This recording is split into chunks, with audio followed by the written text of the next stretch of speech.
continuer notre thématique. Depuis un certain temps, nous sommes en train de parler de quoi?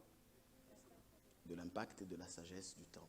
Et on a parlé de la divinité du temps. Ici, j'ai un public qui est varié, donc je vais rester assez basique. J'aimerais que tout le monde comprenne ce dont nous allons parler ce matin. Amen. La première des choses, c'est qu'on va lire un texte. Okay? On va lire peut-être même plusieurs textes, mais je commencerai par un texte en particulier. Tu as ta Bible? Tu as ton stylo? Tu as ton cahier? Ok. Alors, d'abord, excusez-moi, je vais reprendre mes cobayes.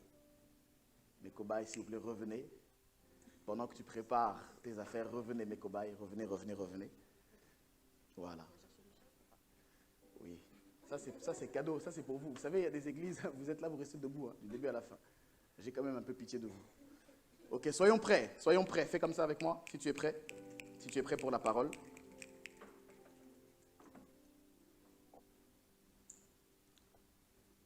Voilà, il faut toujours que vous soyez là. Ça va me faire du bien. Et ça va permettre que vous puissiez prêcher avec moi. Mets-toi bien là-bas, s'il te plaît. Voilà. Ouais, bien au fond. Merci beaucoup. Alors, nous sommes en train de parler de la sagesse du temps. Ok? J'ai dit beaucoup de choses. J'aimerais que tu restes concentré du début à la fin. Je te rassure, on ne va pas dépasser le temps aujourd'hui. Il y a un autre culte après. Ça aurait été différent si il n'y avait rien. Mais on parle du temps actuellement. Dis avec moi le temps. T-E-M-P-S. 5 lettres qui sont très importantes dans la vie. Le temps. Et nous parlons principalement de la sagesse. Le temps a une sagesse et je dirais même le temps a une divinité. Amen, amen. J'ai parlé de la divinité du temps. Le temps a des caractéristiques divines qu'il faut prendre en compte. Maintenant, comprends-moi très bien. Ta vie tout entière, elle est régie par le temps. Toute ta vie, elle est régie par le temps. Maintenant, la réussite de ta vie, l'une des grandes clés de la réussite de ta vie va résider dans ta compréhension d'être sage dans chaque temps important. Et, souviens-toi, je vais très très lentement et doucement, je vais essayer d'être vraiment basique. Dans la vie, il y a plusieurs saisons. Okay? On avait expliqué, c'est pourquoi j'ai pris les 3 cobayes, que dans la vie, tu vois, l'homme que nous sommes 3 parties, esprit, âme et corps. Est-ce que quelqu'un sait ça? Nous sommes esprit, nous possédons une âme et nous habitons dans un corps. Ok? Donc, notre corps est la principale demeure de notre vie. C'est ça notre maison. Et nos yeux sont des fenêtres, sont des volets qu'on ouvre, qu'on ferme. Mais il y a un homme à l'intérieur. Est-ce que vous comprenez ça? La petite jeunesse, vous comprenez ça? Vous devez être très conscient de ça. Quand vous fermez les yeux rapidement, vous ne voyez rien, mais vous pouvez voir. Si je dis une banane, vous pouvez la voir. Ok? Ça, c'est la force de l'imagination. Vous êtes interne. Et quand quelqu'un meurt, l'âme et l'esprit se détachent du corps. Ok? Et il n'y a que le corps qui reste. Et comme Dieu l'a dit, tu es venu de la poussière et tu retourneras dans la poussière. Donc le corps vide n'a plus d'importance. Ce qui donne l'importance au corps, c'est ce qu'il y a à l'intérieur. C'est ce qui l'anime, c'est ce qui l'allume. Donc maintenant, Dieu, lorsqu'il va créer le monde, la terre, les cieux, tout ce qu'il va créer, en même temps, il va créer une valeur, une notion, une denrée qu'on appelle le temps. Ok? Et nous avions vu dans Genèse chapitre 1 qu'il va créer le plus grand luminaire le jour et le plus petit luminaire la nuit pour créer la lune, les étoiles, pour marquer le temps. C'était pour l'homme. Mais on avait expliqué que Dieu ne vit pas dans le temps. C'est Dieu qui l'a créé, mais il vit à l'extérieur. Donc, le temps n'est qu'une parenthèse dans l'éternité. Est-ce que quelqu'un me suit? Le temps n'est qu'une goutte d'eau dans l'océan. Le temps n'est qu'un grain de sable sur la plage. Le temps que nous vivons n'est qu'une parenthèse, c'est qu'une virgule. Mais Dieu vit dans l'éternité. Maintenant, dans cette éternité-là, Dieu va créer un esprit humain qu'il va amener sur la terre. L'homme va donc vivre. Ok? Les premiers hommes, figurez-vous, dans les Écritures, qui ont vécu normalement, c'est Abel et Caïn.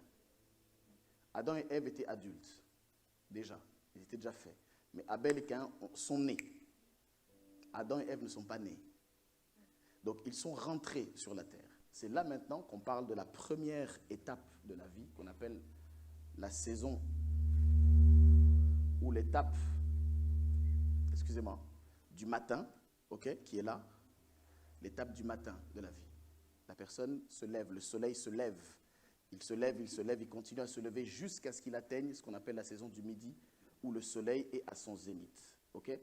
Et ensuite, une fois qu'il est à son zénith, il ne peut plus aller plus haut, et donc il commence à descendre pour aller vers le soir, et je dis même vers la nuit. Donc ces saisons-là, on avait expliqué qu'elles représentent ta vie à toi. Et toi qui es là ce matin, tu es dans cette partie-là qui est située entre 0 et 30 ans. Okay? C'est la saison du matin.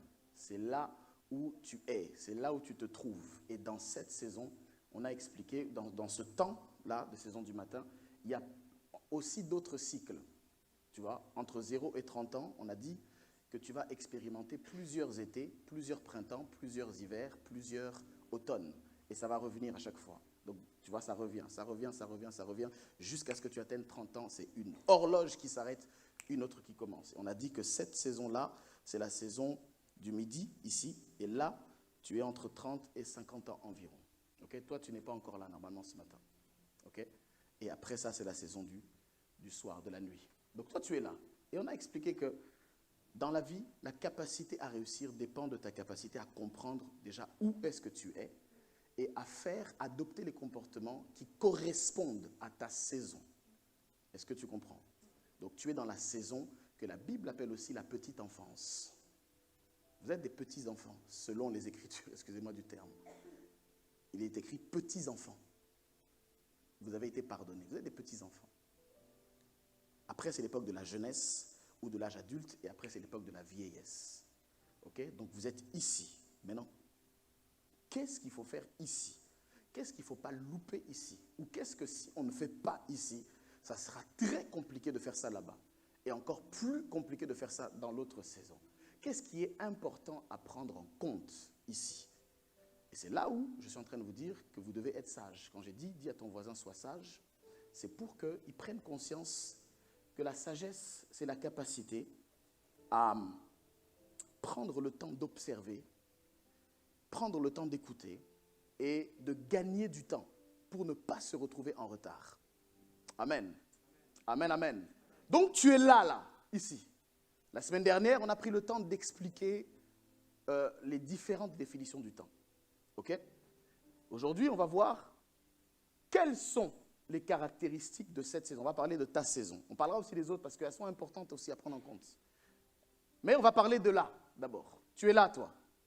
Est-ce qu'on peut y aller? Est-ce que quelqu'un est avec moi toujours? Tu es avec moi?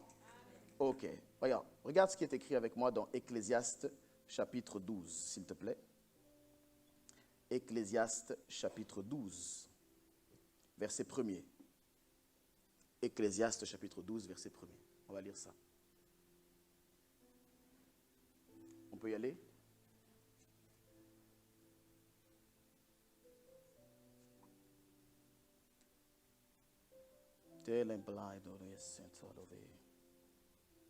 On peut y aller? On peut y aller ensemble? On y va à 3. 1, 2, 3.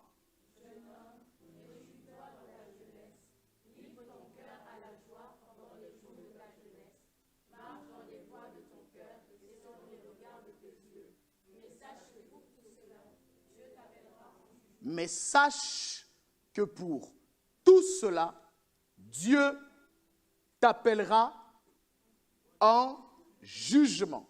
Est-ce qu'on peut le dire ensemble? Dis-le pour toi-même. Je dois savoir. Dis-le bien. Je dois savoir que pour tout cela, Dieu m'appellera en jugement. Tu dois être conscient de ça. Répète encore une fois. Je dois savoir que pour tout cela, Dieu m'appellera en jugement. Une dernière fois, je dois savoir que pour tout cela, Dieu m'appellera en jugement. Amen, amen. La saison de la jeunesse. Il est écrit ceci dans Jean chapitre 9, verset 4, qu'on va afficher. Je lirai encore 2 textes et puis je commencerai mon message. Jean chapitre 9, verset 4.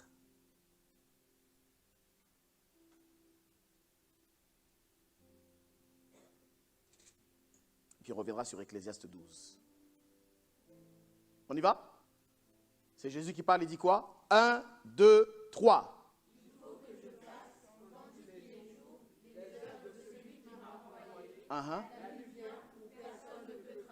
Amen.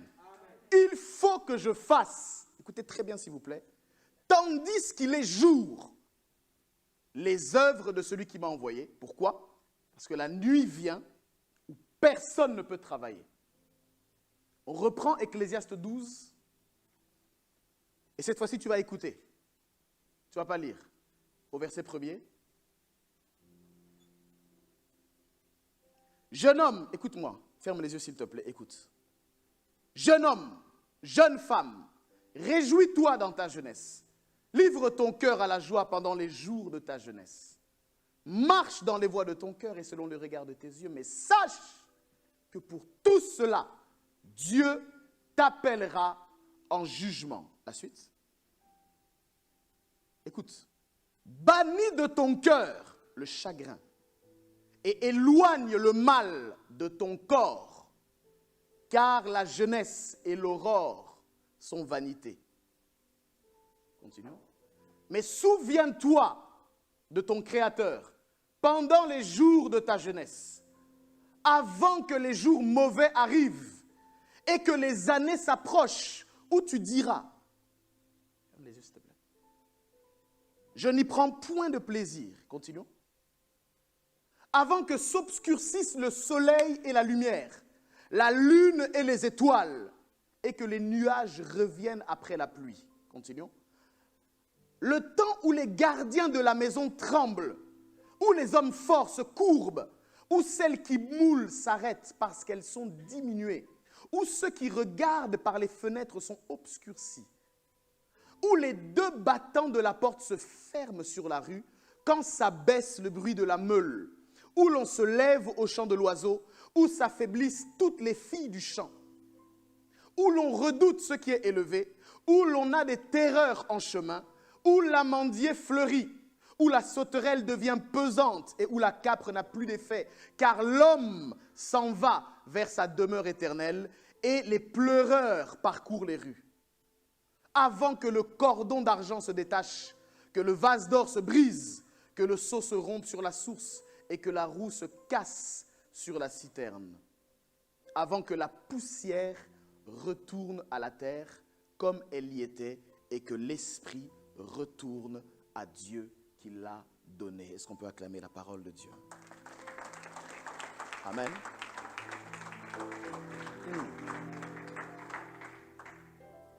Fais ça avant toutes ces choses. Alléluia. Avant. Parce que Dieu te prévient, il y a un temps où tu ne pourras plus. Il y a un temps où ce sera trop tard. Il y a un temps où même quand tu auras la volonté, tu n'auras plus la qualité. Il y a un temps où même quand tu seras motivé, tu ne seras plus qualifié. Est-ce que quelqu'un me suit? Il faut que je fasse, tandis qu'il est jour, les œuvres de celui qui m'a envoyé. Donc tu es là. Tout ce que nous venons de dire se situe là. Qu'est-ce que la petite enfance? Et quelles sont ses caractéristiques? J'aimerais parler à ton cœur ce matin. Je vais te parler de quelques caractéristiques. Je commencerai à te parler des caractéristiques de l'enfance. Ensuite, je te parlerai des besoins, des choses que tu dois faire, des choses dont tu as besoin dans cette période-là. Amen, amen. Amen. Dis avec moi les caractéristiques de l'enfance. Les enfants. Tu es là, tu as 12 ans, tu as 14 ans, tu as 16 ans, tu as 28 ans, je ne sais pas. tu es un petit enfant. Et cette période-là, la Bible nous dit qu'il y a des choses à faire. Elle nous dit qu'il y a des actes à poser. Elle nous dit qu'il y a une attitude à avoir. Nous devons comprendre d'abord quelles sont les caractéristiques. Vous devez savoir premièrement que la petite enfance, suis-moi très bien, est caractérisée primairement par ce qu'on appelle les caprices. L'enfant est capricieux ici. Il est possible que dans ta vie, tu sois capricieux. Tu as des caprices, des envies soudaines de quelque chose, sans explication. Ça, ce sont les caractéristiques de l'enfant. Amen, amen. Premièrement, le caprice. Deuxièmement, l'insouciance. Tout enfant est insouciant. Tel que tu es là, tu m'écoutes. Peut-être que tu m'entends, mais que tu ne m'écoutes pas, parce que tu es insouciant. Que signifie l'insouciance? L'insouciance, c'est le fait de ne pas se soucier, de ne pas s'inquiéter des actes qu'on pose, des conséquences de ce qu'on fait aujourd'hui. C'est le fait de ne pas être averti sur le futur d'une action qu'on pose aujourd'hui. Amen, amen. Tu ignores beaucoup ce que tu es en train de faire. Tu ne sais pas que le sommeil que tu as aujourd'hui, en m'écoutant, ça peut te coûter cher. Tu ne sais pas encore, mais un jour arrivera. Ce jour-là, j'espère pour toi qu'on ne parlera pas comme ça. Il dit, souviens-toi de ton Créateur pendant les jours de ta jeunesse. N'oublie pas. Troisième chose dans l'enfance, en même temps, il y a l'insouciance. En même temps, il y a aussi l'ignorance. Il y a beaucoup de choses que tu ne sais pas. Mais ce qui est difficile dans l'enfance, c'est que souvent, on pense quand même savoir. En fait, on ne sait pas qu'on ne sait pas. Tu penses tout connaître. Souvent, on pense tout connaître. Je ne m'exclus que ça. Je croyais tout connaître. Je croyais avoir saisi la vie. Je croyais avoir compris la vie. Alléluia. Tu penses peut-être avoir compris la vie. Tu penses peut-être être arrivé. Fais attention. C'est une période où souvent on négocie, même spirituellement, c'est une période où on négocie avec Dieu. Où on essaie de jouer sur les deux tableaux. On pense qu'on peut en même temps vivre comme on veut et en même temps avoir Dieu avec nous. Est-ce que quelqu'un me suit? C'est une période d'équilibriste. On refuse de mourir à nous-mêmes. C'est une période au cours de laquelle Dieu a besoin que nous puissions être à l'écoute. Souvent, les enfants aussi, autres caractéristiques, sont inexpérimentés. Et c'est normal, parce que l'expérience vient avec le temps de la vie. Tu n'as pas d'expérience ici. Tu n'en as pas. Alléluia. Et c'est ça qui est difficile et cruel dans le monde de l'emploi. Quand on est jeune et qu'on veut rentrer, on nous dit, vous n'avez pas d'expérience. Amen. C'est ce qu'on nous dit. Très souvent, on recherche dans les CV quelqu'un qui a de l'expérience. Parce qu'on veut des gens tout faits tout de suite. On veut des gens opérationnels tout de suite. On ne veut pas des personnes dont les erreurs vont nous coûter cher.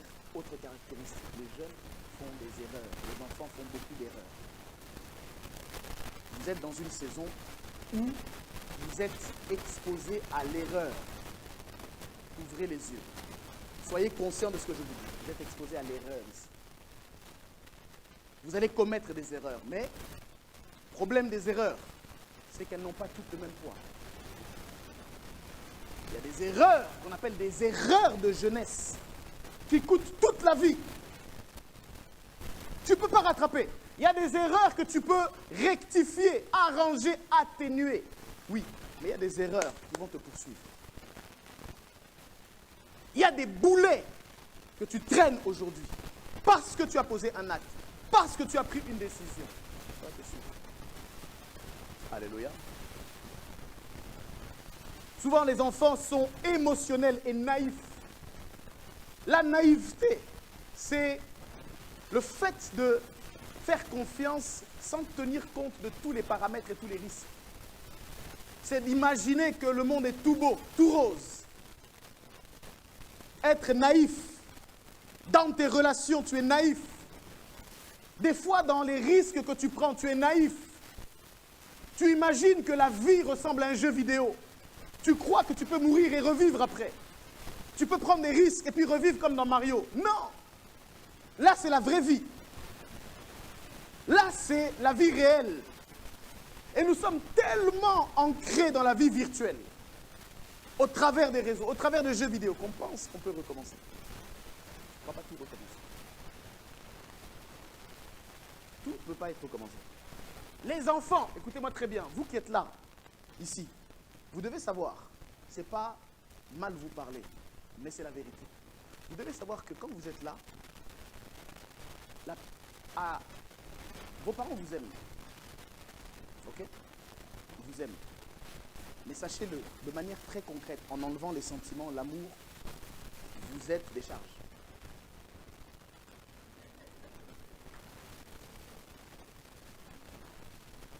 Vous êtes des charges.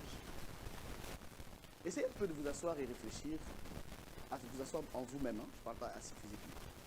Et essayez d'imaginer quels sont les problèmes que vous résolvez chez vous. Et mettez ça en parallèle avec les problèmes que vous avez créés depuis que vous êtes chez vous, dans vos maisons, chez vous, chez vos parents.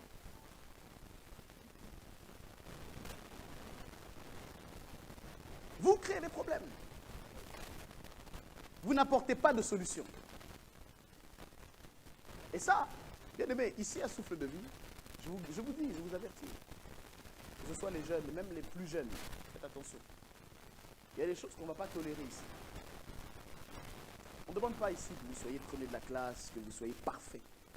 Personne n'est parfait. Tout le monde a eu à bavarder un jour. Tout le monde a eu à l'école à avoir des heures. Ça arrive. Ce n'est pas ce qu'on dit. Mais faites attention, il y a des limites qu'il ne faut pas dépasser. Il y a des limites que nous, on ne va pas tolérer. Si ça vient à mes oreilles, je ne tolère pas. Je ne tolérerai pas.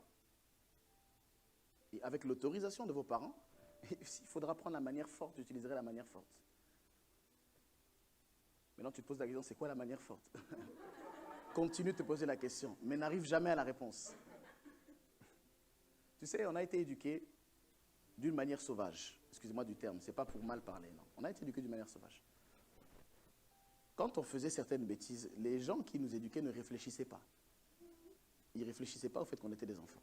Tout ce qu'ils trouvaient sous le bras. Si c'était un fer à repasser, fer à repasser. Si c'était une raquette, si c'était une casserole, à l'époque, je ne sais pas, mais je crois que mon frère et mon cousin avaient renversé de la javel sur tout le tapis. Et ma mère a pété un câble. Et elle a pris, je ne sais plus ce qu'elle avait trouvé, je crois une raquette de tennis. J'ai toujours la scène en tête. Et je me souviens les voir courir, parce qu'en fait, là, on pouvait faire le tour de la maison, en fait. À l'intérieur, on pouvait passer par la cuisine, repasser par le salon, repasser. Et je les vois courir. Courir, ma mère courir, je n'avais jamais vu courir. Je la vois courir. La fin de l'histoire, c'est qu'elle ne les a pas rattrapés. C'est mon oncle qui les a rattrapés. Malheur à eux. Amen. Ici, vous créez beaucoup de problèmes. Vous emmenez des bulletins qui ne sont pas propres. Vous emmenez des conseils de discipline. Regardez ce que vous emmenez, non, mais regardez ce que vous emmenez aux parents. Eux, ils travaillent pour vous. Vous, vous mangez juste. Vous êtes à la maison, vous ronflez, vous dormez. Vous êtes sur YouTube. Vous voulez des jeux vidéo, on vous les donne. Vous faites des caprices, c'est ça. J'ai dit l'enfant est caprice. Vous faites des caprices, vous pétez un câble pour la nouvelle Jordan. Vous l'avez, vous finissez par l'avoir. Votre père, votre mère se bat au boulot. Il transpire pour la paire de Jordan. Il transpire. Enfin, vous l'avez. Il est heureux, il est calme dans son cœur. Il se dit, voilà, j'ai quand même donné quelque chose à mon fils. Peut-être ce que mon père n'a pas pu me donner, moi je lui donne. Et il est heureux. Et vous êtes là, vous dormez, vous ronflez, vous bavez. Vous emmenez vos bulletins sales, vous emmenez vos appréciations sales, vous emmenez vos trucs sales. Vous créez des problèmes. Vous créez des problèmes. Vous voyez? Vous créez des problèmes. On réfléchit beaucoup. Si tu es dans ce cas-là, réfléchis beaucoup. Parce que tu sais, un jour, tu vas avoir des enfants. Si Dieu permet. Ce qu'un homme sème, il le moissonnera. Fais attention. Amen. Mais ma prière, c'est que ce que ton père ou ta mère n'a pas pu t'offrir, c'est que toi tu puisses l'offrir. Pas seulement à tes enfants, mais aussi à tes parents. Amen. Que tu ailles plus loin, que tu fasses mieux. Alléluia. Souvent les enfants créent des problèmes.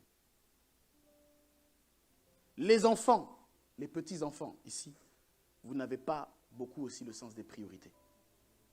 Vous n'avez pas le sens des priorités. Vous allez privilégier souvent votre plaisir plutôt que ce qui est significatif. Vous allez privilégier vos envies, vos pulsions, plutôt que ce qui est important. Vous n'avez pas le sens des priorités. Amen, amen. Est-ce que tu es avec moi ce matin? Alléluia. Souvent, les enfants aussi n'ont pas une bonne notion du temps. Ils n'ont pas de vision à long terme. Si je te demande d'ici 5 ans, qu'est-ce que tu veux être, tu ne sauras pas me dire. Je sais que tu ne sauras pas me dire. Tu sais pourquoi? La plupart d'entre vous, en tout cas, je parle des jeunes ici, des plus jeunes encore, ne sauront pas. Parce que le système scolaire dans lequel nous sommes ne nous aide pas. Beaucoup d'entre vous, vous ne savez pas quelle orientation même vous voulez. Ou, je dirais, beaucoup d'entre vous, vous prenez des orientations par défaut, par suivisme. Tout le monde fait économie, tu fais aussi économie. Tout le monde fait, je ne sais pas, droit, tu fais aussi droit. C'est pourquoi tu n'as pas appris ou tu n'as pas écouté les enseignements pour savoir comment te positionner droitement par rapport à ton potentiel, à ta destinée, à tes qualités. Tu ne l'as pas fait. Amen. Et donc, tu ne sais pas qui tu es. Et tu suis au gré du vent. Ah, en ce moment, c'est le marketing. Tu vas faire du marketing. Pour te rendre compte que tu n'es pas du tout en marketing. Mais le faire quand même parce que c'est tout ce qu'il y a. Et rester dans ce domaine-là. Parce qu'il faut bien manger. Je te dis, si tu fais un boulot alimentaire, tu vas beaucoup souffrir. Parce que la société dans laquelle on vit aujourd'hui, avec l'inflation qu'il y a, quand tu vois un pot de yaourt, tu réfléchis. Si tu l'achètes ou si tu ne l'achètes pas. Mais pour l'instant, tu es insouciant. Tu ne sais pas tout ça, tu ne connais pas tout ça. Tout ce que tu sais, tout ce que toi tu connais, c'est que le yaourt est là. Il est devant toi. Tes glaces sont là. Ta nourriture est là. Parce que tu ne sais pas comment c'est arrivé. Un jour, j'ai dit, tu sauras comment ça arrive. Un jour, toutes les gouttes de sueur que tu vas dépenser au boulot, tu verras les articles. Ça, c'est un yaourt qui tombe. Ça, c'est mon carburant. Ça, c'est, tu vas commencer à comprendre. Ça, c'est mon loyer. Tu vas voir que ton loyer va te bouffer presque tout. Il ne te reste presque rien. On verra si tu voudras trouver le jardin. On verra si tu voudras toujours tes friandises. On verra. À ce moment-là, tu réfléchiras beaucoup. Tu te rappelleras des enseignements qui passent. Tu t'en rappelleras bien. Amen, amen.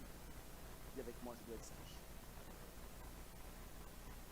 4 besoins.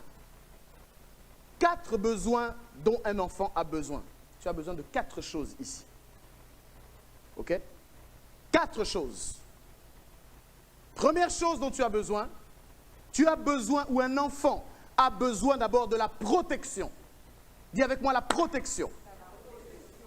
Tu dois être protégé. Première chose, première priorité, sois protégé. Ou protège-toi aussi.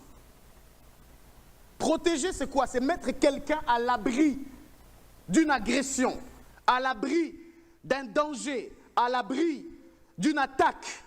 On peut encore parler de défendre. Ici, tu dois savoir te protéger. Tu as besoin d'être protégé. Mais j'insiste sur, tu dois te protéger toi-même. Pourquoi? Parce que plusieurs des jeunes, plusieurs des enfants sortent du cadre de la protection qu'il aurait imposé. Et je parle à tout niveau, même spirituellement. Est-ce que tu sais que pécher, c'est sortir de la protection de Dieu? Est-ce que tu sais ça? Est-ce que tu sais que désobéir, c'est sortir du cadre que Dieu a fixé pour ta protection? Est-ce que tu sais que Dieu ne garantit sa protection qu'à partir du moment où tu es dans l'obéissance? Est-ce que tu me suis bien? Je répète ça, tu n'as pas bien compris. Dieu ne garantit, n'assure la protection que si tu es resté dans son champ. Si tu sors du champ que Dieu a fixé, si tu sors des limites que Dieu a fixées, Dieu n'est pas obligé de te protéger. Parce que c'est toi-même qui es sorti volontairement de son champ. La question que je te pose aujourd'hui, comment tu vis? Est-ce que la manière dont tu vis s'inscrit dans les limites que Dieu a fixées? Ou est-ce que tu cherches à jouer à l'équilibriste en étant dehors, dedans? Ou est-ce que carrément tu es à l'extérieur? Pose-toi vraiment la question. Amen. La jeunesse, tu as besoin d'être protégé. Parce que cette étape de la vie, c'est une étape de vulnérabilité. Tu es vulnérable quand tu es jeune. Quand tu es jeune, on sait que tu n'as pas toutes les armes pour lutter face à l'adversité.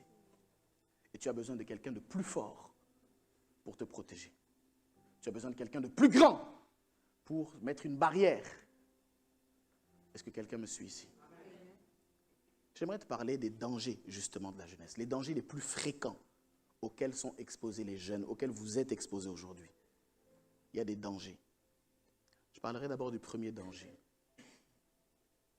qui est le goût du risque, les comportements à risque. Ça, c'est le premier danger auquel vous êtes exposés. Quand je parle de comportements à risque, j'entends par là tous les comportements qui ont en soi la graine de la mauvaise curiosité, qui ont en soi la graine, la tendance à vouloir expérimenter des nouvelles choses, avoir des nouvelles sensations, prendre des risques qui n'ont pour but que de découvrir, de se faire plaisir, de voir c'est quoi. Est-ce que quelqu'un me suit ici? Jeune, est-ce que tu me suis ici? Est-ce que tu m'entends bien? Tu es dans une période là, où tu aimes le risque, où tu aimes découvrir, où tu es curieux mais de la mauvaise manière. Et tu sais quoi? Tu sais quoi? Tous les comportements à risque, il n'y en a pas 36 000. Premièrement, c'est la dictologie. On va essayer de fumer. On va essayer de boire. On va essayer de voir ce que ça fait de. C'est un danger auquel tu dois être protégé. Tenter des nouvelles expériences. Fumer telle chose pour voir qu'est-ce que ça procure. Et courir le risque d'être dépendant de ça. Surtout si tu navigues dans un milieu où les uns et les autres t'entraînent petit à petit à vivre cool, à être posé. Parce qu'après tout, on n'a qu'une seule vie. Parce qu'après tout, il faut bien tenter des choses. Il faut bien découvrir. Premier risque, premier danger, l'addictologie. L'alcool, la cigarette, les drogues, le snooze, le cannabis, l'héroïne. Certains d'entre vous avaient déjà testé ces choses. Ou sont exposés à ces choses. Faites attention. Nous ne sommes pas naïfs. Nous savons que même dans les écoles, il y a ces risques-là. Est-ce que quelqu'un m'entend ici? Jeune, fais attention. Jeune homme, jeune femme, protège-toi. Protège-toi face à ça. Deuxième chose, le sexe. Ne regarde pas tes chaussures. Et regarde-moi bien en face. Le sexe. Découvrir. Qu'est-ce qui se passe de l'autre côté du rideau? Fais attention. Le sexe, avec toutes ses dérives. Toutes ses dérives. Pornographie. Masturbation. Toutes ces dérives. Tu sais quoi? Ici, là, c'est là où tu es exposé à ça. Ne nous mentons pas. Tu peux peut-être te rassurer en disant, oui, je ne le fais pas à la maison. Tu le fais peut-être à l'école. Tu as peut-être des amis qui t'ont entraîné dans ça. Qui t'ont montré des vidéos. Ne nous mentons pas. C'est un danger. Protège-toi. Tu vas te rendre compte, frère. Un jour, tu vas te sortir de là. Aujourd'hui, tu réfléchis qu'en fonction de toi. Tu penses que c'est ta vie. Tu penses que c'est seulement toi. Un jour, tu arriveras là. Tu vas te rendre compte qu'il ne s'agit pas que de toi. Tu vas te rendre compte que tu as une femme ou un mari. Tu vas te rendre compte qu'il y a des enfants qui sont en jeu. Tu vas te rendre compte qu'il y avait une réputation à garder là-bas. Tu vas te rendre compte qu'il y avait des choses inutiles à faire. Pourquoi tu les as fait? Le sexe. Les dérives addictives, les dérives sexuelles. Et on le sait, les statistiques le prouvent. Les jeunes sont addicts. Le sexe est l'une des choses les plus recherchées sur Internet. Il te suffit de cliquer. Tu as accès. Qui va vérifier si tu as 18 ans? Oh, je ne sais pas quoi. Maintenant, il y a une politique. Montrez. Avez-vous réellement 18 ans? Oui ou non? Et toi, tu vas nous faire croire que tu vas mettre non. Non, c'est vrai, je n'ai pas 18 ans. Je ne devrais pas regarder. Je trouve ça stupide. Mais la réalité, c'est que vous avez accès à ça. Aujourd'hui, les jeunes ont accès à ça facilement. Il te suffit juste d'une connexion. Et tu as accès à toutes les fantaisies possibles. Toutes les fantaisies possibles. Que tu veux après reproduire dans la vraie vie. En pensant que le sexe est une performance. Il faut qu'on en parle, mes amis. Même si vous êtes gênés, il faut qu'on en parle.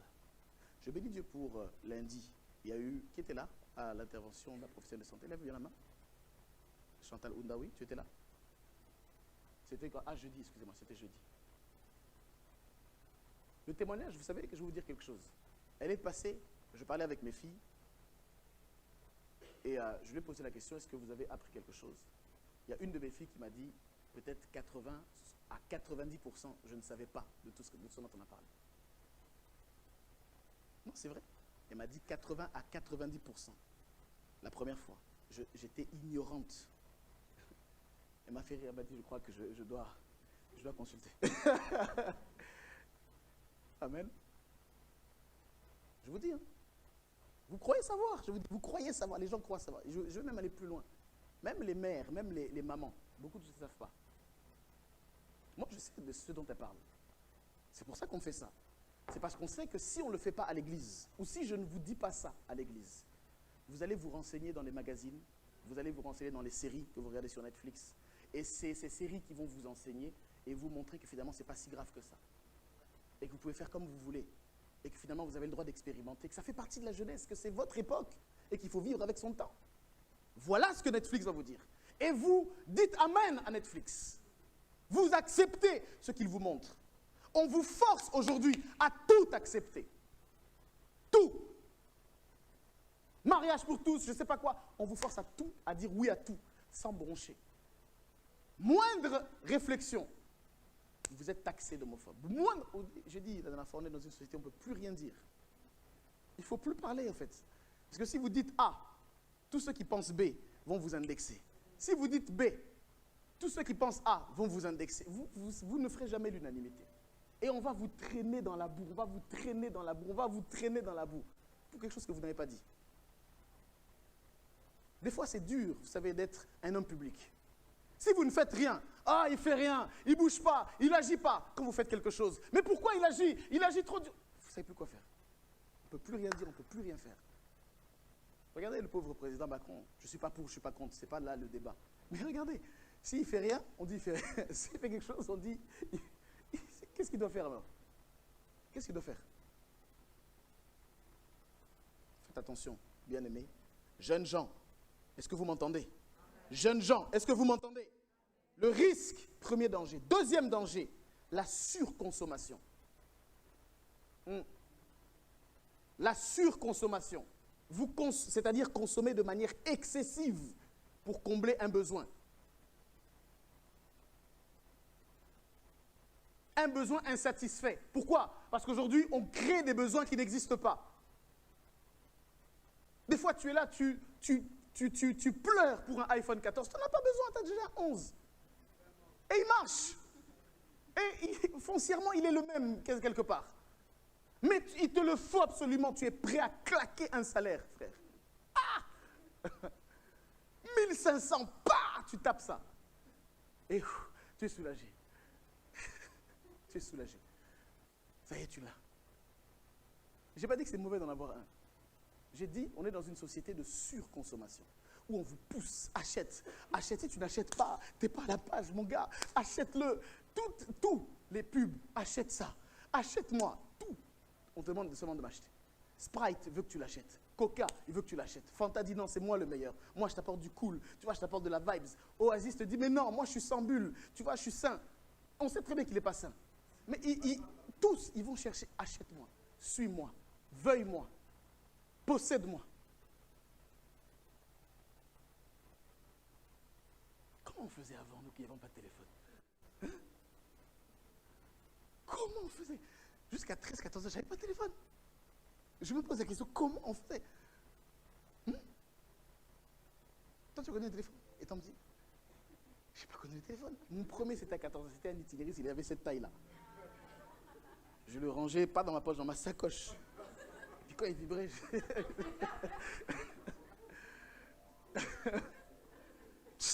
allô? Non. Il y avait une époque, je me dis, il y a une époque, c'était les téléphones fixes. Qui se souvient de ça? Vous ne saviez ni qui était en train de vous appeler. Vous ne saviez pas, il n'y avait pas écrit. Vous décrochiez, vous étiez content quand ça faisait. Ah, il y a un appel, c'était une fête à la maison. Allô? Ah ouais. On téléphone. Aujourd'hui, il y a tout. Ton téléphone fait caméra, vidéo. J'ai parlé hier avec un bien-aimé. J'aime la technologie, hein. Attention, je ne suis pas en train de dire que c'est mauvais. Je dis juste, on n'est pas dans la même époque. Surconsommation.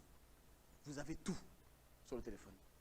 Moi, je peux savoir le temps de mon sommeil. Je peux savoir à quelle heure je me réveille. Il me propose même, tu vois, si tu veux être bien, tu devrais dormir à telle heure et te réveiller à telle heure. Je dis, quoi? Comment tu me connais, toi? Il me dit, quand est-ce que je dois manger? Qu'est-ce que je dois faire à quel moment? Oui, surconsommation. Amen, amen. Ecclésiaste chapitre 10, verset 16. Est-ce que tu es toujours avec moi? Est-ce que tu es avec moi? Ecclésiaste 10, 16 nous dit ceci. Malheur à toi, écoute bien, pays dont le roi est quoi? Un enfant. Et dont les princes mangent dès quoi? Dès le matin. Donc là, le roi est un enfant. Ce qu'on appelle des enfants rois. À qui on ne peut plus dire non. Sinon on risque un procès.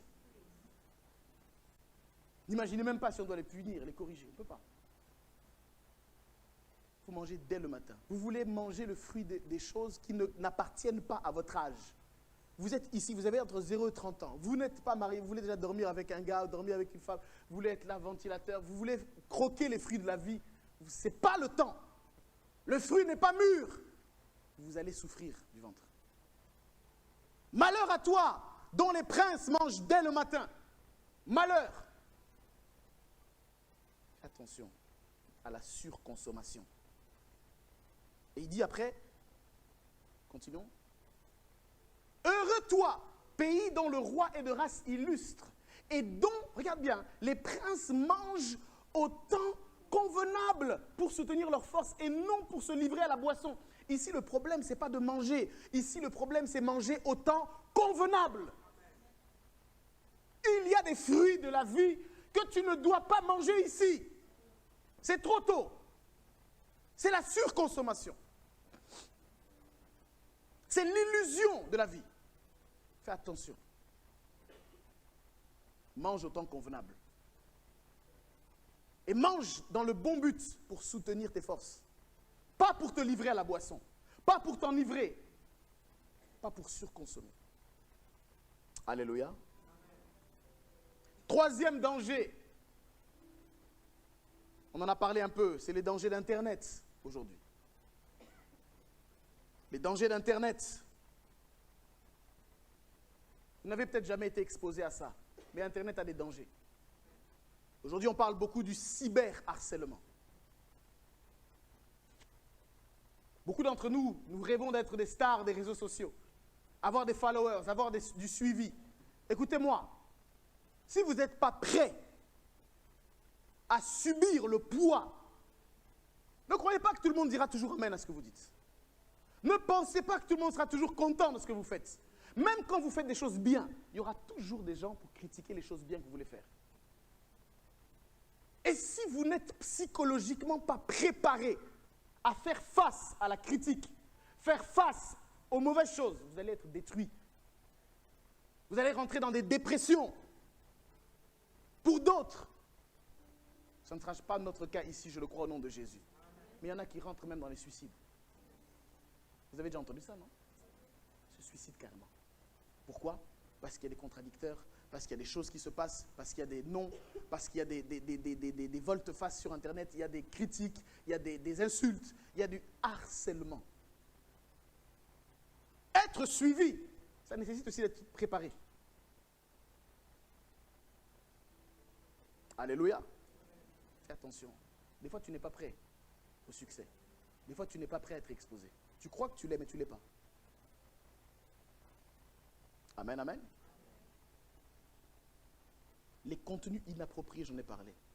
Quatrième danger auquel la jeunesse est exposée, c'est l'addiction aux tendances superficielles et à la mode plutôt qu'à des besoins réels.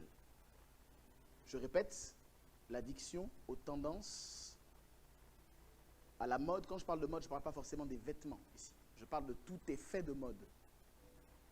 Ce qui est à la mode en ce moment. Ce qui est cool en ce moment. Qu'est-ce qui est cool en ce moment? Qu'est-ce qui est à la mode en ce moment?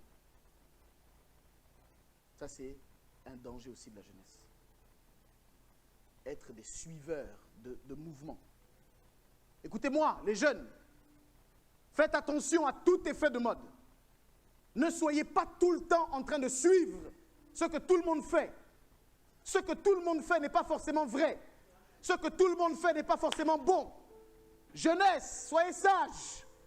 Comprenez quelles sont vos priorités. Il y a des choses qui ne sont pas nécessaires à suivre. Ce n'est pas toute chose que tout le monde fait qui est forcément bonne à suivre. Non. Faites attention aux effets de mode.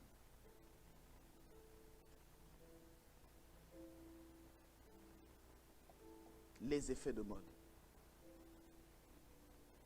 Cinquième danger auquel un jeune est exposé, c'est la violence aujourd'hui. Regarde bien, tu vas voir, il y a la violence aujourd'hui. Vous allez entendre quelqu'un qui a 14 ans qui a poignardé un autre.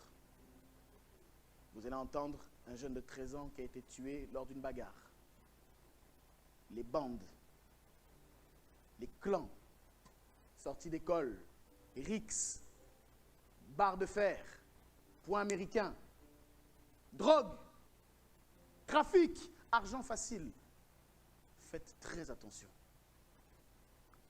Soit on vous a proposé, soit on va vous proposer, soit la proposition va venir d'elle-même. Faites très attention.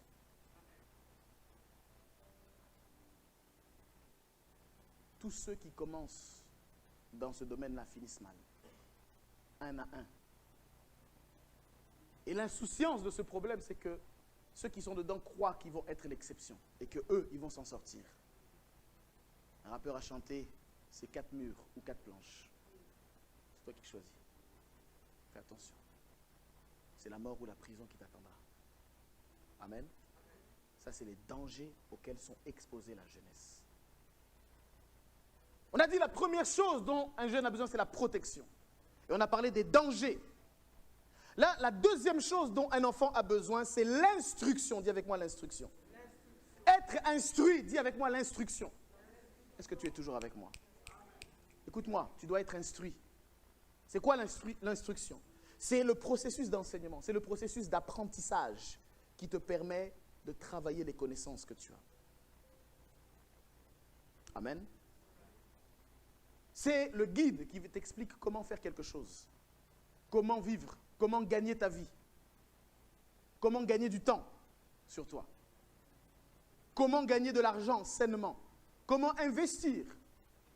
Dieu permettra, je crois bientôt, je sens ça en moi qu'on va parler de l'argent. Ouais, on va parler de l'argent. Et tu vas te rendre compte que ce que tu crois de l'argent n'est pas vraiment ce qui est. Aujourd'hui, si je te dis argent, s'il y a une somme qui tombe devant toi, les jeunes, quand il y a une somme qui tombe devant eux, ils pensent directement, je l'ai dit, à leurs besoins, à leurs envies. Ça, c'est un jeune, c'est un enfant qui réfléchit comme ça. Mais quand une somme tombe dans la vie d'un adulte, il ne réfléchit pas comme ça. Amen. Tu vas te rendre compte qu'il y a plusieurs choses à faire avec l'argent. Et pas que dépenser. Amen. Pas que épargner aussi. Bref. L'instruction. Comment faire les choses? Aujourd'hui, les jeunes manquent d'instruction pour 4 raisons. Premièrement, ils manquent d'instruction pour certains parce qu'ils ont manqué l'accès à l'éducation. Ils ont manqué l'opportunité d'être exposés à l'enseignement. Ils n'ont pas eu l'opportunité d'avoir quelqu'un qui les enseigne. Peut-être ils avaient des parents, mais peut-être que leurs parents n'ont pas pris le temps d'inculquer des valeurs. Peut-être ils avaient une famille, mais peut-être que dans la famille, il n'y avait pas des règles établies. Il n'y avait pas des choses. Peut-être tu es là, tu m'écoutes, et tu as grandi dans un environnement où, sauf qui peut, tout le monde fait comme il peut.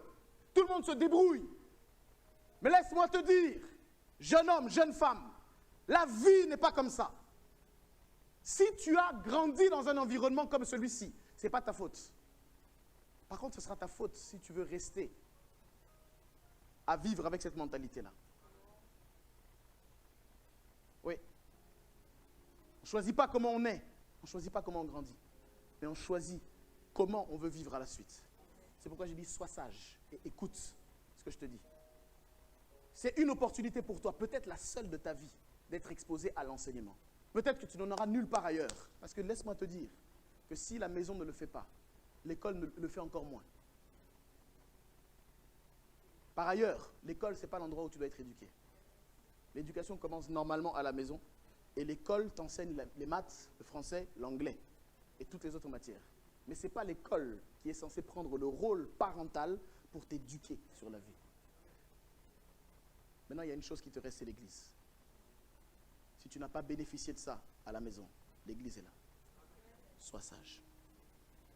Sois sage. Donc ici, je peux dire que tu ne manques pas d'éducation parce que tu es là ce matin. Donc je t'enseigne. Alléluia. Donc débat clos, quelque part. Deuxième raison, c'est le manque de qualité de l'instruction qui peut causer des fois un manque d'instruction, une défaillance. Une faiblesse, c'est le manque de qualité dans l'instruction. Troisième raison, c'est les inégalités. Alléluia. Mais c'est la quatrième qui m'intéresse le plus et laquelle je vous interpelle. C'est le manque de considération de ceux à qui on enseigne. C'est le manque de prise en compte de ceux à qui on enseigne. C'est l'attitude de vous qui êtes assis, qui écoutez. La manière dont vous écoutez. C'est souvent ça aussi qui font que les gens ne sont pas instruits. C'est parce que lorsqu'ils avaient l'opportunité, ils n'ont pas pris cette opportunité à cœur. Ils ont balayé cette opportunité en considérant que c'était une perte de temps. Tu te souviens combien de temps un homme de 75 ans passera avec Dieu? Combien? Un peu moins d'1 an et demi. On avait fait le calcul. 75 ans de vie, environ 1 an et demi à l'église, en prière, à la maison, 1 an et demi. J'espère que tu retiens ça toute ta vie. Et qu'en ayant retenu ça, tu ne viendras plus ici en perdant ton temps, mais en investissant tout ton possible pour que ces 1 an et demi soient valables. Alléluia. Quelle est ton attitude face à l'enseignement? On avait lu Osée 4, verset 6, on peut le mettre s'il vous plaît? Osée 4, verset 6. Tu te rappelles de ça? Qui se rappelle de Osée 4, verset 6? On va le relire parce que tu ne t'en rappelles pas. Je sais que tu ne t'en rappelles pas. Il dit, mon peuple est détruit parce qu'il lui manque la connaissance. Mais on explique bien ensuite, puisque tu as rejeté la connaissance. Donc la connaissance est là, mais c'est toi qui la rejettes. C'est toi qui n'en prends pas compte. Ce n'est pas qu'elle n'est pas là. Elle est disponible. Mais tu la méprises. Amen. Amen, amen. Est-ce que tu es avec moi?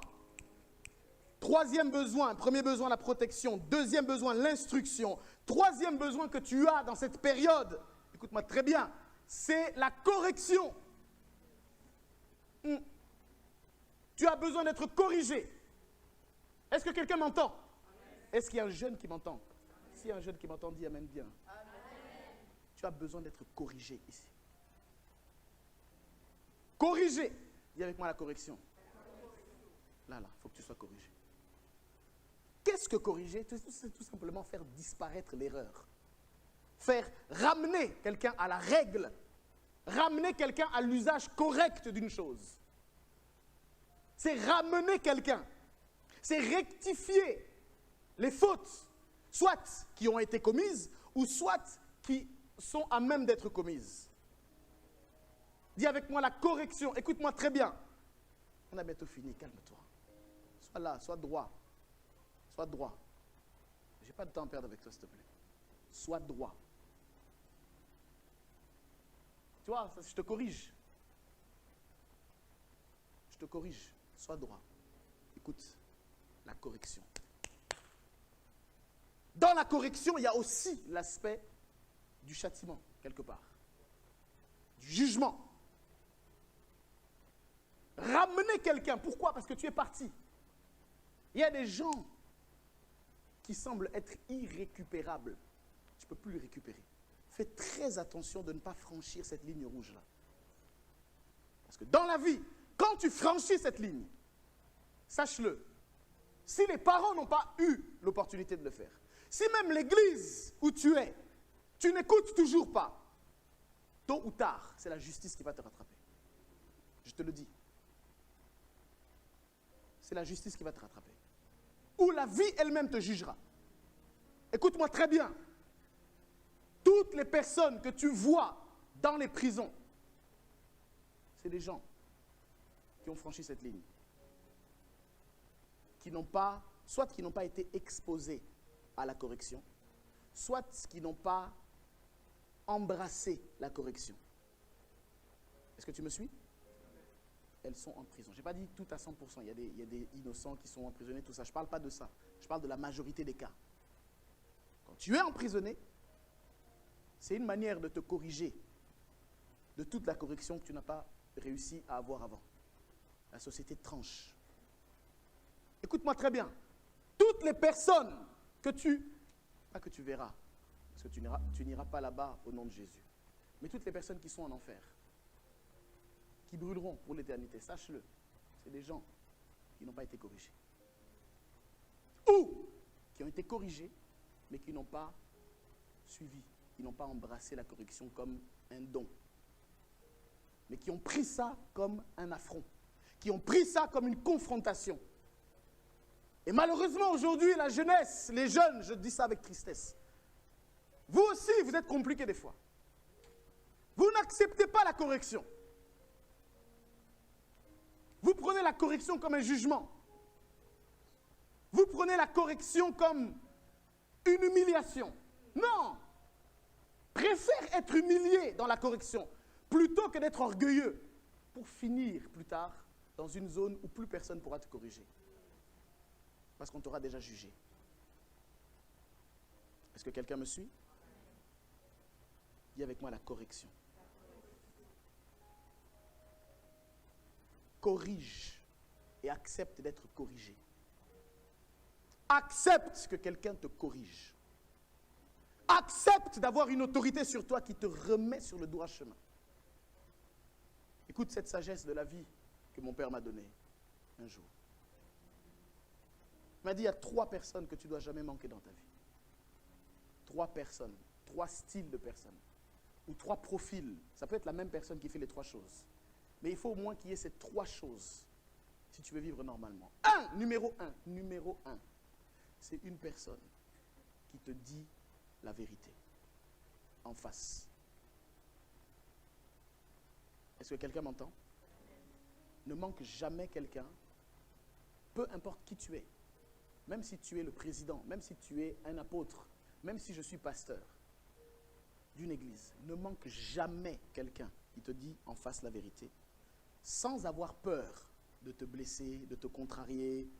Parce que tu sais, certaines choses, on ne peut pas les dire à certaines personnes à cause du rapport qu'on a avec elles.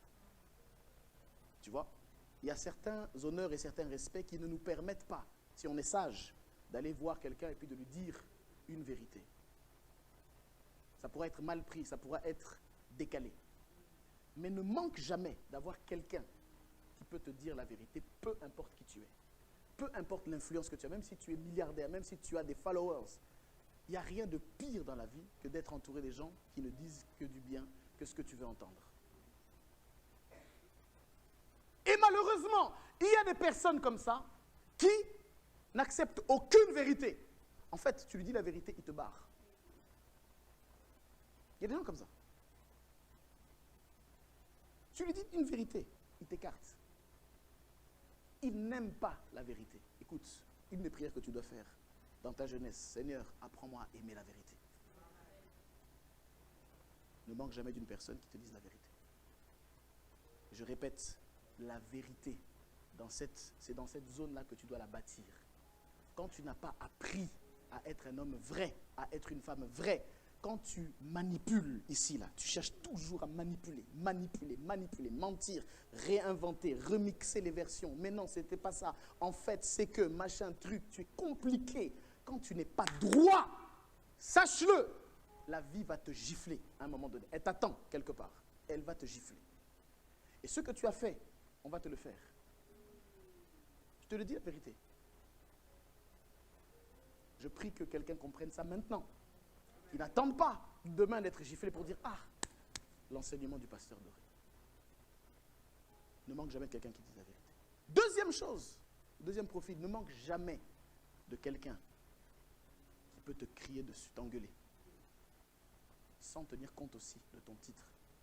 Sans tenir compte, je n'ai pas dit de faire ça en public, mais qui peut te reprendre sévèrement, te corriger. Te dire « Tu as mal fait !» sans avoir besoin d'expliquer, de prendre des pincettes, sans avoir besoin, non, qui est cru avec toi. Tu déconnes, tu as mal fait, c'est pas comme ça, tais-toi. Et aussi, tu dis rien aussi. Ne manque jamais quelqu'un. S'il n'y a personne qui est au-dessus de toi, écoute-moi, tu es en danger sérieux. Ça veut dire que dans ta vie, il n'y a aucune autorité. Ça veut dire qu'il n'y a aucune couverture. Ça veut dire qu'il n'y a aucune protection. Si personne sur la terre ne peut te dire « tais-toi » et que tu te taises, assieds-toi, que tu t'assois, tu es en grand danger. Et n'attends pas que tes enfants te respectent un jour. N'attends pas que quand tu diras ça à quelqu'un qui est inférieur, n'attends pas si tu es chef d'entreprise, que tu vas diriger tes employés comme des petits canards. Si toi-même, n'attends surtout pas de venir dire au nom de Jésus face à un démon et qu'il t'obéisse. N'attends pas ça. Laisse. Tu ne le fais pas déjà toi-même. Pourquoi tu veux qu'il t'obéisse? Tu dois avoir quelqu'un que tu écoutes sans discussion. Si tu n'as pas ça, mon ami, jeune homme, jeune femme, si tu n'as pas ça, tu es en danger. Trouve une couverture. Et j'ai dit, si tu ne la trouves pas dans ta famille, dans ton rayon, cercle restreint, viens à l'église, on est là pour ça. Je suis là pour ça. Être pasteur, ce n'est pas juste prêcher. Je t'ai dit, si je dois te soulever, je vais te soulever. Je te dis la vérité. On l'a fait avec nous. Pourquoi? On n'est pas mort de ça. Tu sais, des fois, une bonne gifle, ça fait du bien. Ouais. Et ne commencez pas avec vos histoires de la loi 1900, je sais pas quoi, qui interdit. Non. On a pris des gifles. Pas seulement des gifles, il y a des choses que je ne peux pas dire ici en public. Sinon, tu vas croire que j'ai été torturé. Mais je n'ai pas été torturé. Quel bien ça m'a fait. Tu sais, je bénis Dieu des fois. Non, je bénis Dieu. Moi, mon père était sévère. Hein. Aujourd'hui, notre relation a changé parce que j'ai grandi, j'ai des enfants, je suis papa. Mais si je reviens dans mon enfance et que je me remets dans l'image que j'avais de lui, c'était un homme méchant, presque.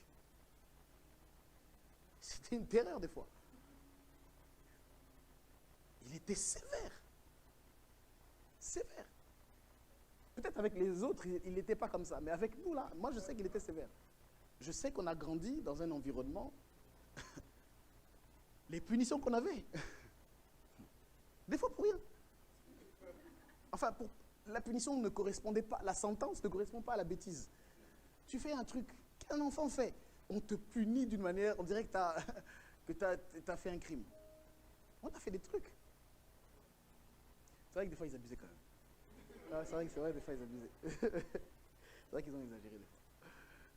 Ouais. En tout cas, je ne le ferai pas aux enfants, aux miens. Mais bref, ça ne nous a pas tués. Accepte d'être corrigé. Amen. Corriger de quoi? J'ai dit des erreurs. Je vais parler, je finirai par là, les 7 erreurs les plus fréquentes de la jeunesse. 7 erreurs les plus fréquentes. Je finirai là. Oui, j'aime ce passage. Merci, mon fils. Écoute, regardez ce qui est écrit. Écoute, mon fils. Qu'est-ce qui est écrit? L'instruction de ton père. Et ne rejette pas l'enseignement de ta mère. Pourquoi?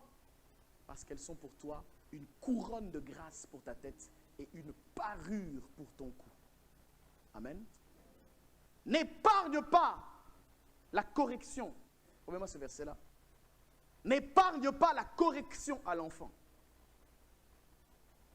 Tu vas voir ça avec moi. Lis ces versets et note-les. Proverbe, là on est dans Proverbe 1, 8. Remets-moi, n'épargne pas la correction et je finirai par les 7 erreurs les plus fréquentes. Et puis on va finir, on va prier et puis ça sera terminé. Est-ce que tu es toujours avec moi ce matin? Jeune homme, jeune femme, est-ce que tu es toujours avec moi? Je ne te vois pas, je ne t'entends pas. Amen. Ok, on va lire après. Donc les 7 erreurs les plus fréquentes. Ok? J'y vais. Voilà, c'est ça. Proverbe 28, 13. 23, pardon. 13. Regardez. Regardez. Vous voyez avec moi? N'épargne pas. Et il dit quoi? Tu vois? Il ne mourra pas. Je vous ai dit, on n'est pas mort. Il ne va pas mourir. Il ne va pas mourir. Il ne va pas mourir. Ok? Une fessée, tout ça, c'est pas grave. C'est pas de la maltraitance. C'est la Bible. Tu vois? Je suis en train de t'emmener petit à petit. C'est la Bible. Regarde, en le frappant de la verge, tu vois, en le quoi? On a dit caresser là. On a dit caresser. On a dit adoucir avec la verge. On a dit expliquer. Non, en le frappant. Et on dit quoi? Tu le frappes sur le corps, mais c'est son âme que tu délivres. Ah là là là, tu dis pas amen, je comprends, je te comprends, je te comprends. Petit chou, je comprends. Tes petites fesses, il ne faut pas les toucher, le petit popotin. Hein? Hein? Surtout pas le petit popotin, surtout pas.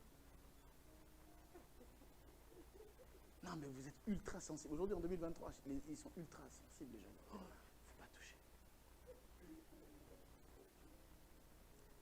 Alléluia. Merci beaucoup, Proverbe 23, verset 14. Merci beaucoup, la Bible. Merci beaucoup de nous soutenir. Alors, cette erreur, rapidement, cette erreur. Première erreur, c'est se lancer dans des aventures expérimentales sans plan, sans réflexion et sans recherche. Ok? Te lancer dans des aventures. J'appelle ça vraiment des aventures. Ok? Tu te lances dans des trucs un peu farfelus, tu ne réfléchis pas trop, tu agis avec tes impulsions. Je vais rapidement. Deuxième erreur, c'est dépenser le peu d'argent que tu gagnes sans considérer le long terme. Toi, tu ne vois qu'aujourd'hui et demain. Tu ne sais pas que demain existe. Tu veux profiter au maximum et tu n'as pas appris, et c'est ce qu'on va faire dans un temps futur, tu vas apprendre à gérer ton argent. Amen. Dis amen bien quand même. On ne t'apprendra pas ça à l'école, je te dis. À l'école, on va t'apprendre à être un bon employé et à générer de l'argent pour un autre. C'est tout. Ok?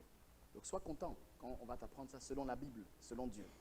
Troisième erreur, c'est ne pas considérer certaines opportunités. Ok? Et de grandir.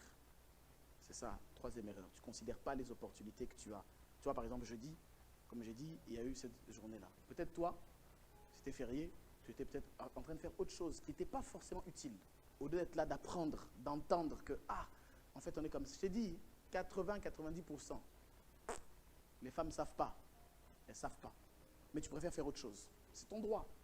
C'est ton droit. Mais, ça, c'est des erreurs de jeunesse. C'est une erreur qui peut te coûter cher demain. Quatrième erreur que la jeunesse ne fait pas beaucoup, c'est de ne pas investir en vous-même. Vous n'investissez pas suffisamment en vous. Il faut que vous sachiez investir en vous. Investissez en vous. En vous d'abord. J'ai bien dit en vous.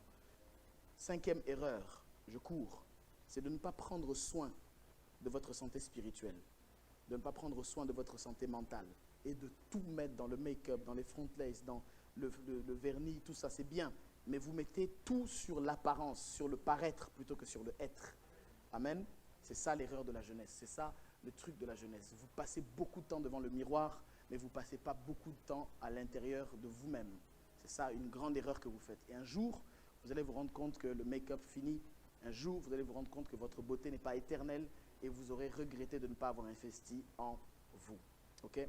6e erreur de la jeunesse, c'est être trop focus sur les réseaux et sur la vie virtuelle au lieu de bâtir des relations vraies avec les gens, des relations sociales vraies, avoir des vrais amis, avoir des vraies personnes avec qui grandir dans la vie, qui nous encouragent, avec qui on partage le même langage, avec qui on a la même vision, avec qui on peut faire même des projets, avec qui on peut avancer. Souvent, les jeunes sont trop focus sur la vie virtuelle. Vous passez trop de temps sur les réseaux. Ce n'est pas mauvais d'être sur les réseaux, mais c'est mauvais quand ce temps qui est passé devient une distraction. Ensuite, 7e erreur, et je terminerai par là, c'est que vous ne cherchez pas aussi beaucoup de l'aide et de la connaissance auprès des aînés, auprès des mentors, auprès de ceux qui ont une expérience, qui peuvent vous dire, écoute, voilà, moi j'ai fait ça, j'ai fait ça, j'ai fait ça, voilà ce que je peux te communiquer à toi. Amen, amen. Amen, amen. Voilà les 7 erreurs les plus fréquentes que tu dois corriger. Dis avec moi, je dois me corriger. Et dis avec moi, je dois accepter d'être corrigé. Amen, amen. Le premier besoin, on a dit, c'est quoi? La protection. 2e besoin, c'est l'instruction. 3e besoin, c'est la correction. Et il y a un 4e besoin, mais je ne vais pas en parler parce que le temps est déjà terminé. Amen, amen. Donc on va devoir s'arrêter ici. Je voudrais que, avec ce message que tu as entendu ce matin, cet échange que j'ai eu avec toi, que tu puisses prier un instant. On a 2 minutes de prière. On a juste 2 minutes. Lève-toi, s'il te plaît, là où tu es. Acclame la parole du Seigneur.